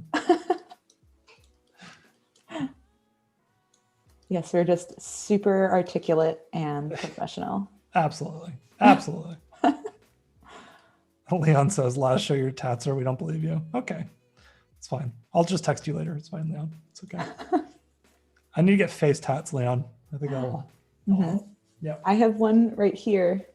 Ooh, a matchstick. Yes. To remind myself Where did the matchstick come from? Just to remind myself to never burn myself out because that's a issue I have a lot. Oh, I like that. Yeah. And then I have like 4 or 5 other things on my arm up here. Okay, I see that. Wrapping it all up for a professional day. Okay, I like it. I just like the shirt. It's a great shirt. Yeah, thank you. Everybody's like looking at the tiny little screens. They're like, I don't see it. Yeah. There it is. There you go. Perfect. That's a great. Oh, yeah. Leon says, let's design face tats for each other. Okay, perfect. Yes. I actually bought a stick and poke tattoo kit recently, hoping that I could learn how to do it myself. I haven't opened it up yet, but I'd like to get there one day. That'd be fun. Mm-hmm. Are you gonna start like on grapefruits? Yeah, probably grapefruits, oranges, whatever the starting point is. So I'm not messing up someone's arm or foot or whatever. Yeah, that makes sense. What's the longest tattoo session you had? I got 2 at once, and I think it was like 3 hours long. But yeah, and I got married last September, and I wanted tattoos as a person, because I am passionate about things and I wanted those tattoos to begin with. But I realized like, oh man, there's only like a month before my wedding, and I want these tattoos that I've always wanted to be present in the photos. So then I got 2 at once, 2 weeks before my wedding. Oh, nice. Yeah. And it worked out. That's awesome. Yeah. Carol says, do a candle with 2 wicks. That would be cool. Yeah, that would be a good one. I love the like matchstick motif, especially like I love Fahrenheit 451. So I'm like, oh yeah, there's a lot of, match stuff. Yeah, Shauna made it just in time for tattoo talk. I think this needs to be a full-time Adobe stream. We'll have to petition for just tattoo talk. Yes. Yeah. Oh my God. So there's a lot of creatives with tattoos. Yes. No spell check for tattoos. Exactly. Oh my God. Yeah, my the tattoo artist that I like to go to, he's been closed ever since the pandemic hit, and I'm just dying for him to open back up again. Yeah. Yep, absolutely. Timo, we covered how to pick colors like a bunch in today's stream at the beginning. So after we're done here, definitely go check it back out on the YouTube rewind, and you'll have availability to check that out. Yeah. I love that. Like Leon, I just saw that on the corner of my eye. Voodoo Val, do you want a face tattoo too? Tattoo too? Tattoo oh my goodness. Everybody's gonna get matching face tats now. Yes. Let's all commit to it right now. So we have 2.5 minutes, less than 2.5 minutes now before we go into Discord for the daily creative challenge. So make sure you're getting your Discord uploads going, because we want to check out what you're working on. Juan says, I'm on my second year of graphic design, and I don't know which designing brand choose or where to put total effort. I think, you start off probably when you're earlier on in your career trying to figure out like what a logo, like how to make good logos. And I think that's kind of the starting point. And then as you progress, you start to figure out like strategy and what these things convey and how to convey what the goal of the client is. Mm-hmm. And then that's probably where you'll probably start as, in your design career at this point. Mm-hmm. Shauna says, yes, tattoo talk with Adobe. My artist opens up her books this Friday and I'm debating. The worst part about COVID is not the worst part. There's a lot of bad parts. There's a lot of terrible parts. But I take that back. It's just like, like there's a lot of people that want tattoos right now to kind of like help cope with the stress. Yeah. And you can't do that in a lot of places. So, and my artist is overseas, so it makes it even harder. Yeah. Yeah, people are just going to go tattoo crazy once it's moderately safe. Exactly. Got 47 seconds before our Discord Daily Creative Challenge. Get your entries in. Yeah. Any last burning questions?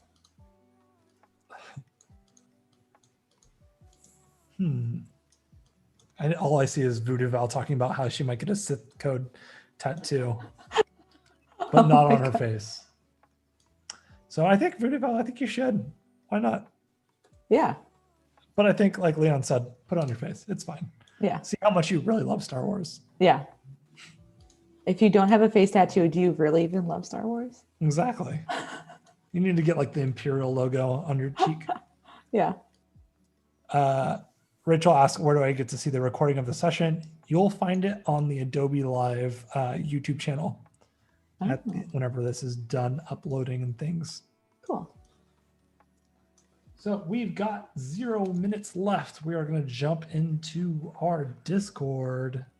Let me pull that up. We are doing menus today, which is very, very exciting.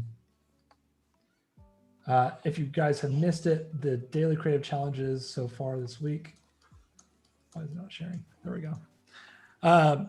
The daily creative challenges this week have been based around diner themes. So they started with a logo, and yesterday was coasters, and now we're getting into the menus.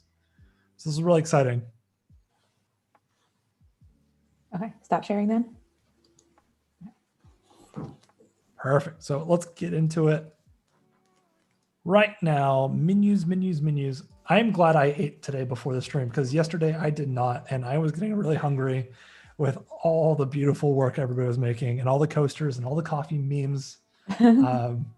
So first up, who made this? Let's see here. Ken. Perfect. So we got like this Belgian waffle on the side. I think that's Belgian, right? By putting strawberries on it. Yeah. Croissants, love the hierarchy. I like the simplicity of the like wave pattern elements. I think this is really readable. I think you also did a really good job of not throwing way too many items on the menu. I think for menus, sometimes we can throw too many items. I think a lot of times some restaurants go too overboard with how many items that they're trying to offer. And for the simplicity for this design, everything's spaced out, readable. Looks good. Yeah, I mean, after seeing what I was creating, I love those abstract, fun, flowy shapes. So I think that that's just a really nice background texture for this. It's not too overpowering, but it's nice and adds a little bit more impact. Yeah. I do really like that header and the subheader font. That's really nice too. There's good hierarchy within the information. I do think that the copy could just be a little bit larger, but beyond that, I think it's great. Yeah. Ken goes, hey, that's me. Hey, Ken. Good job, Ken. Yeah, I think this is great. I think, like you said, copy could be a little bit bigger. I think the other thing that's missing for me is that the price is missing. And typically you only take off the price for like super duper, like rich, very expensive, like restaurants that, you know, price doesn't matter kind of people, but like there could be gold on that bagel. You don't know. That's true. There could be, but like the kind of like aesthetic for this feels more like the diner kind of approach. So we want to make sure that like maybe we keep the prices in there because that demographic won't typically pay tons of money. The other thing is that the waffles that you have in the photography, but the waffles you have listed are berries, chocolate, vanilla. So I would say maybe tie the waffle photography, since I don't see the chocolate on the waffle photo, maybe there's like, maybe just take off the chocolate from the description just to nitpick. But, you know, if you're building these things, like think about how you're like if you're trying to represent the actual food, show it 1-to-1. Yeah, that's a great call. I think this is great. I think it's super clean and minimal. We got the logo from yesterday or Monday or Tuesday. Days of the week. Who knows? I thought it was Friday all morning. I've been backwards all week. So look at this. Okay, remember this really great logo and the stars from yesterday? Super fun. Traditional breakfast. You got the prices in there, egg rolls, bacon rolls. Oh no, I'm getting hungry again.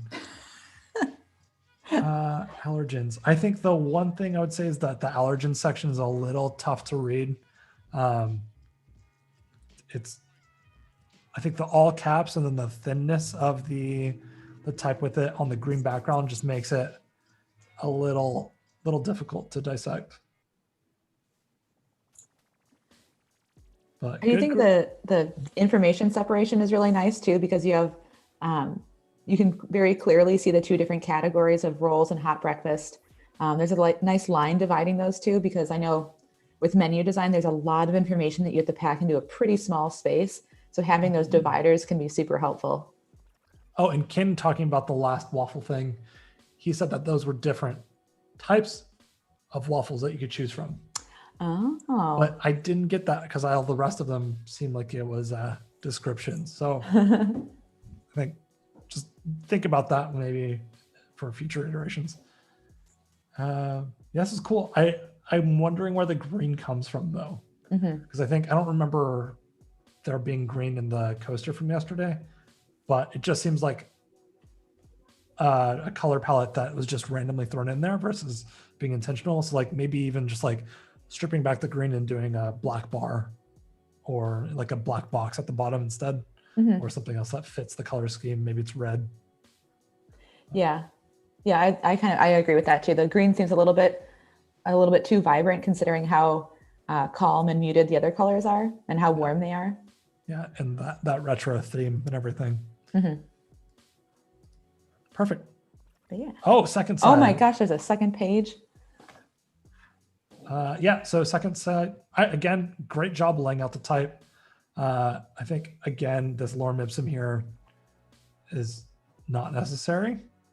Like, I think whenever you're controlling your own design for these things, like either write the lorem ipsum yourself to be like a little bit more like dialed, because you have like, you wrote copy for the rest of this. Right. So for me, the lorem ipsum, like maybe that needs to be like, call us now, we can serve you, or something like that.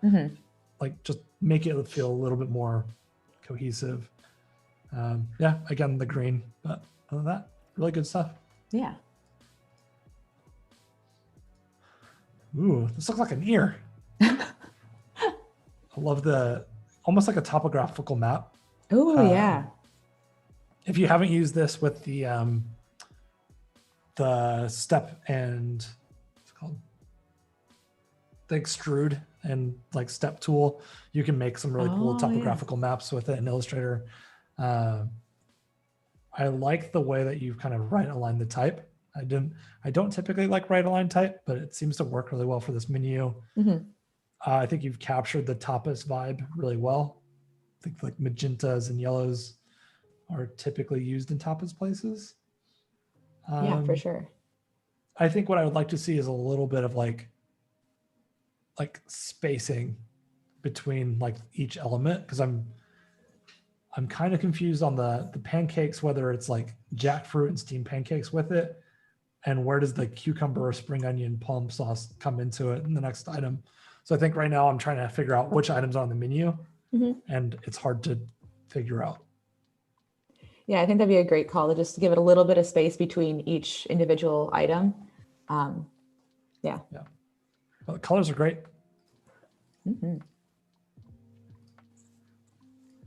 Vegan. Let's see here.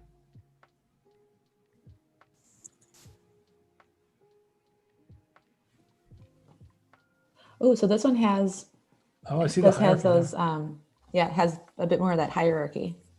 Yeah, I think you could probably bump up the hierarchy a little bit more too. Like make it really stand out that this is a menu item, and then the descriptions below it.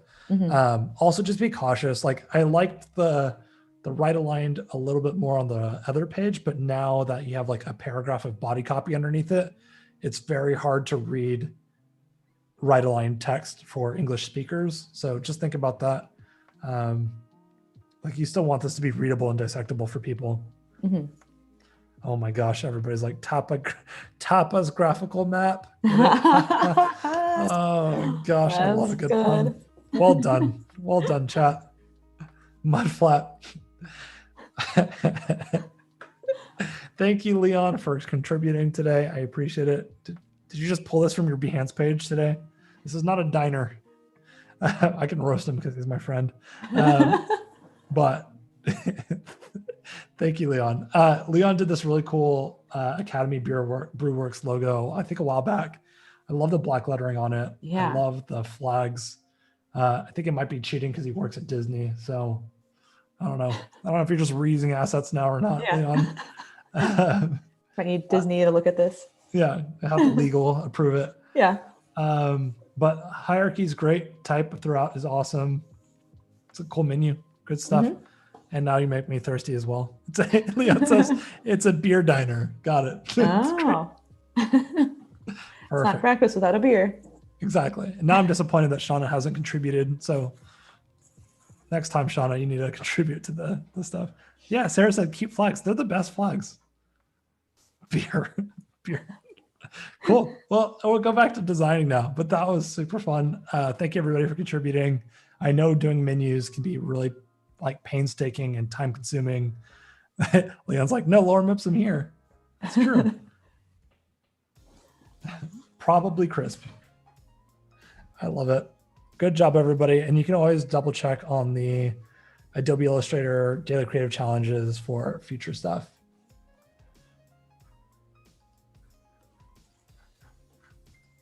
So we are now going back to the design world. We've got like 15 minutes left. And so let's get these concepts kind of pushed a little bit further than that time we got. Yeah. So right now I'm just trying to wrap up a business card option here. I wasn't really loving how the logo looked on this business card here. But I do think that just the hand and the clay together looks pretty sweet, but you kind of need to have that logo in there somewhere. So I popped it in this shape in the top right. Could be kind of fun. Well, that's some pretty small type there, so that might not be the best choice. But that's so cool. Like I could see this being used on like a home pottery kit that they could be selling, where it's like, hey guys, I know you're stuck at home right now. Here's some mud and some clay and some shaping tools. You guys can do this at home. And then like that being the kind of corner of the box as the like fold kind of comes the over. flap that comes down. Yeah. Mm-hmm. Be a pretty cool banner too. Like if you ever had a physical space, yeah, a big banner that's hanging in the back of the space.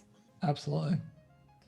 Oh, and I forgot, if you guys are looking for really good menu designs, the Under Consideration website, if you haven't been reading it for like hot takes on brand design and things like that, they used to have a blog called The Art of the Menu, I think, something like that. And they just critique like restaurant, hospitality, menus and designs and stuff. So if you're ever looking for more menu inspiration, definitely check that out. Also, if you need to just be on Behance, check out search for menu designs. You'll find some good inspiration there. It's a cool little business card. Yeah. Jane Doe. Oh, Shauna's like, I could see this in Crate and Barrel. Interesting. Yeah, I could. It's really simple and clean.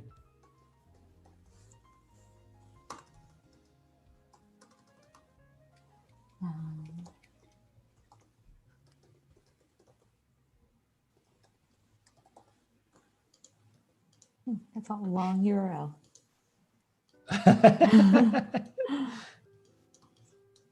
Yeah, maybe they'll have to shorten that abbreviation. Yeah. If only .pottery was a website now. Oh, yeah. Or pottery with a dot purpose. Yeah. .pot. .pot?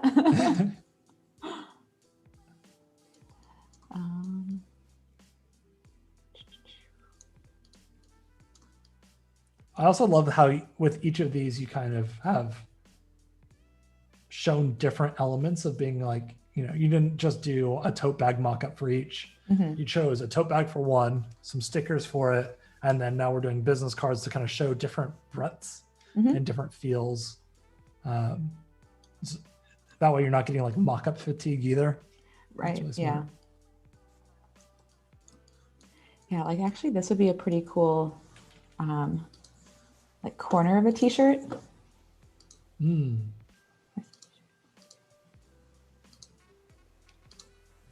Where's the design here? Yeah, sorry, goes. You make it seem so effortless. Wow. You do. Oh, thank you. That's like one thing I was constantly thinking about when I was watching you like mess with some of those layer masks and stuff. I was like, wow, you can tell you've been doing this for a long time because just the way you click through it real quick. Yeah. Well, that's one of those go-tos that I always like using because I do use so much like typography and textures that I create on my iPad. And again, I don't want to vectorize it too soon and waste like 10 hours doing that. So I'm just going to use those layer masks. Yep. And I honestly didn't even know about changing colors with layer masks like that until like maybe 2 years ago when one of my old coworkers told me about it. Yeah. And I got ahead of pretend like, yeah, I've always known about that. Shirt. That shirt looks so good. Thanks. Yeah, that color is so fetch. Stop trying to make fetch happen. It's never going to happen. Yeah, it's cool. I can see that being used like everywhere. And oh man, even like to take some like lifestyle photography of it in the woods or forest. Oh yeah. Camping trips. I could see like a coffee mug being really good with this stuff as well. Mm-hmm. I always like to change the background color too, just because it just adds a little bit extra branding. Yep. Okay.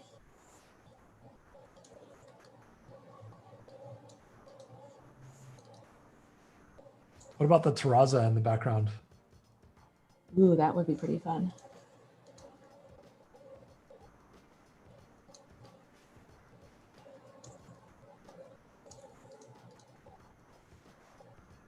Let's see how she looks.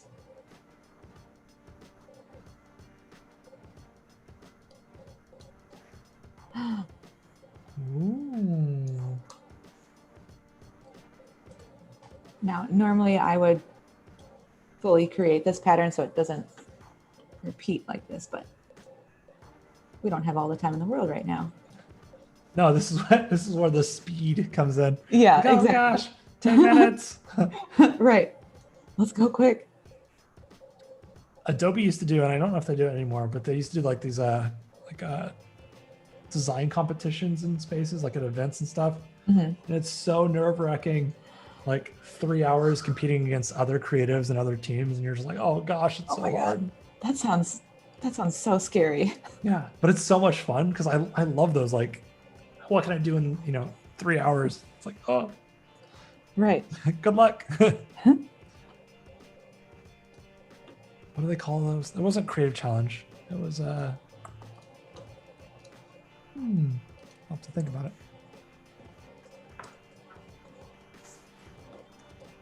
What?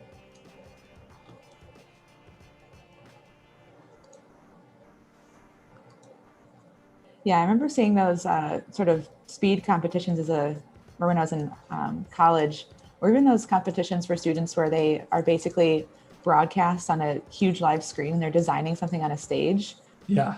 And I give so much credit to anyone that's going to do that because that just sounds so scary. I mean, you're doing that now. I am kind of doing that now. It. Oh, thank you. Like Robert just said, very nice workflow.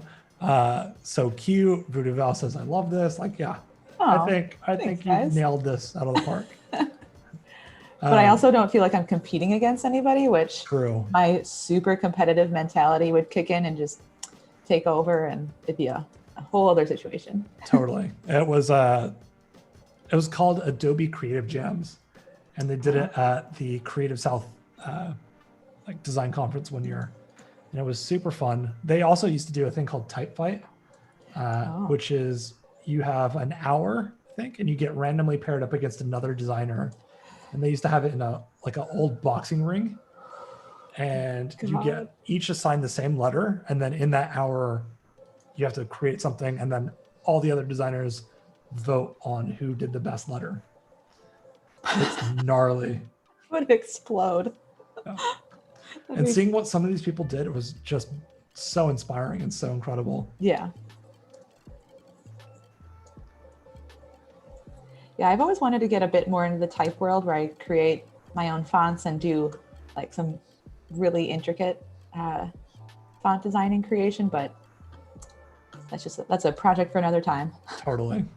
Elizabeth says that Adobe Creative Jams are still happening. There's one happening this weekend. That's awesome. I'm so glad. Cool. It's I think it's a great way to like refine your practice and skills and just try it. It's stressful, but yeah, it's fine. I remember when I was like, I used to go to like a bunch of hackathons as well. And like you would have, 24 hours to work with your team to build a website or a product or an application and design it all. It was such a good way to like just practice working under stress. Yeah, for sure. Drink a lot of Red Bull.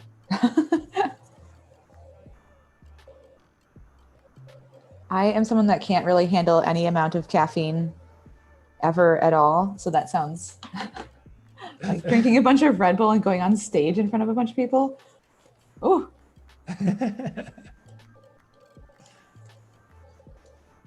Shauna says, I remember Type Fight. I won my matches. What? That's awesome, Shauna. Whoa. We got a design celebrity here. If you guys haven't seen Shauna, she started off this last 2 mornings as well doing, I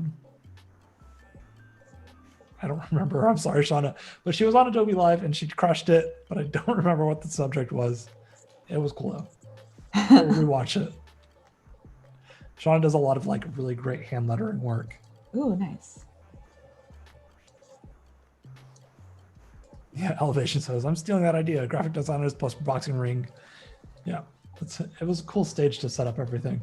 That'd be super cool.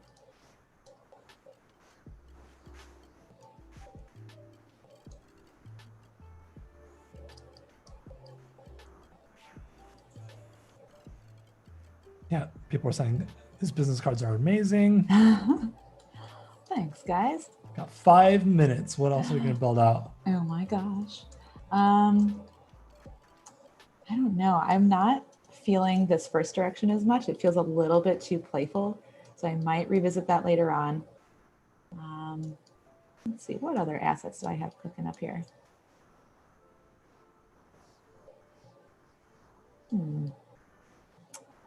I don't know.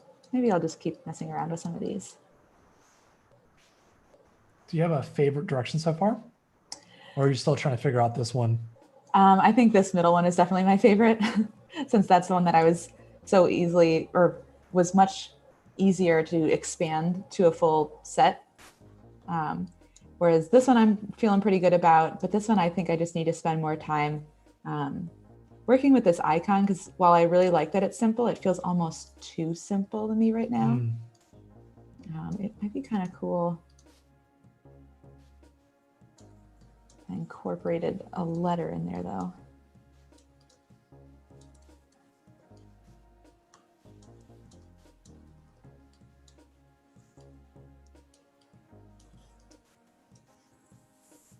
Now it looks like a smiley face.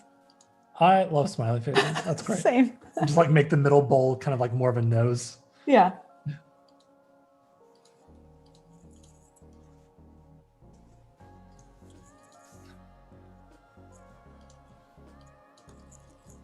Ken says, I really like the first one. Cool, thank you.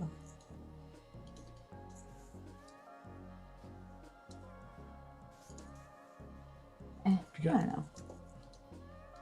Yeah, I can see that with the type kind of bouncing around, that it feels more like a toy brand or something. Yeah, that was one thing that I noticed that the client was kind of drawn to in the mood board. She liked some of the like lowercase or upper and lowercase text, and sometimes when it bounced around a little bit. Yeah. But I think this one could use a bit more of a sophisticated palette to balance it out, maybe. Yeah, absolutely. So you want to give us a quick little 3-minute recap of all the kind of your process, the project, how we got to where we are, and kind of what your next steps would be? Yeah, absolutely. So this is for a company called Pottery with a Purpose. As you can see, she sells DIY pottery kits, and she's just starting out. So, but she's had this idea for a while, but it just seems like a really cool idea and concept and initiative. So she approached me and she wanted to make sure that this had, it was fun and playful and light without being too young or too focused on young people. Because I think the ideal target market is between like 25 and 40. So someone that has their own apartment, has their own house, just needs some time to unwind. But so we went through a pretty good creative brief process. So I kind of had a good established direction, or like mental direction of what she was looking for. And then we did some mood boarding.